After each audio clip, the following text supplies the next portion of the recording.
സംസ്ഥാനത്ത് സാമൂഹ്യ സുരക്ഷാ ക്ഷേമനിധി പെൻഷന്റെ ജനുവരി മാസത്തിലെ വിതരണം അവസാന ഘട്ടത്തിലെത്തിയ സാഹചര്യത്തിലും നിലവിൽ കുടിശ്ശികയായിരിക്കുന്ന 3 ഗഡു പെൻഷൻ തുകയുടെ വിതരണം ഈ സാമ്പത്തിക വർഷം ആരംഭിക്കുമെന്ന് സർക്കാർ പറയുമ്പോഴും ഇതോടൊപ്പം തന്നെ നിർമ്മാണ തൊഴിലാളി മേഖലകളിലെ പെൻഷൻ ഗുണഭോക്താക്കൾക്ക് 15 മാസത്തോളമായി പെൻഷൻ തുക മുടങ്ങിക്കിടക്കുന്ന സാഹചര്യത്തിലും സംസ്ഥാന സർക്കാരിന്റെ ഭാഗത്തു നിന്നും ഞെട്ടിക്കുന്നൊരു നടപടിയാണ് ഇന്നുണ്ടായിരിക്കുന്നത്. ക്ഷേമ പെൻഷൻ വിതരണത്തിൽ വൻ തട്ടിപ്പ് കണ്ടെത്തിയതോടെ പെൻഷൻ വിതരണത്തിന്റെ മുഴുവൻ പട്ടികയും പരിശോധിക്കാൻ ധനവകുപ്പ് തീരുമാനിച്ചിരുന്നു. വാർഡ് തല പരിശോധന നടത്താനാണ് സംസ്ഥാന സർക്കാർ തീരുമാനിച്ചത്.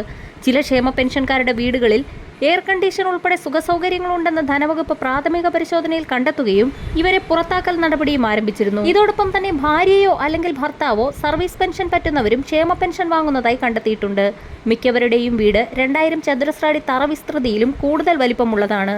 ഈ കണ്ടെത്തലുകളെ തുടർന്നാണ് തദ്ദേശ വാർഡ് തലത്തിൽ നിന്ന് തന്നെ പട്ടിക പരിശോധിക്കാൻ ധനവകുപ്പ് തീരുമാനിച്ചത്. പാവങ്ങൾക്ക് കരുതലായി നൽകുന്ന 1600 രൂപയുടെ പ്രതിമാസ സാമൂഹ്യ സുരക്ഷാ പെൻഷൻ സർക്കാർ ഉദ്യോഗസ്ഥരും സർവീസ് പെൻഷൻകാരും നാട്ടിലെ സമ്പന്നരുമടക്കം തട്ടിയെടുക്കുന്നതിൽ വ്യാപക അന്വേഷണം നടത്തുന്നതിൽ നിന്നും ധനവകുപ്പിന് സംസ്ഥാന സർക്കാർ തടയിട്ടു എന്ന വാർത്തയാണ് ഇപ്പോൾ പുറത്തു വന്നിരിക്കുന്നത്. കടുത്ത സാമ്പത്തിക പ്രതിസന്ധിയിലും സർക്കാരിനെ പറ്റിച്ച് പെൻഷൻ കൊള്ളയടിക്കുന്നവർക്കെതിരെ ശക്തമായ നടപടിയുമായി ധനവകുപ്പ് മുന്നോട്ട് പോകുമ്പോഴാണ് പാവങ്ങളുടെ വയറ്റത്തടിക്കുന്ന സംസ്ഥാന സർക്കാരിന്റെ ഈ നീക്കം. സംസ്ഥാനത്ത് ഏതാണ്ട് 10 ലക്ഷത്തിലധികം പേർ ക്ഷേമ പെൻഷൻ അനധികൃതമായി കൈപ്പറ്റുന്നുണ്ടെന്നാണ് ധനവകുപ്പിന്റെ കണ്ടെത്തൽ. അന്വേഷണം വ്യാപിപ്പിച്ചാൽ കുടുങ്ങുമെന്ന് കണ്ട് ഭരണ പ്രതിപക്ഷ കക്ഷികൾ സർക്കാരിന് മേൽ സമ്മർദ്ദം ചെലുത്തി. ഇതോടെ മുഖ്യമന്ത്രി നേരിട്ടിടപെട്ടാണ് അന്വേഷണം മരവിപ്പിച്ചതെന്നാണ് സൂചന.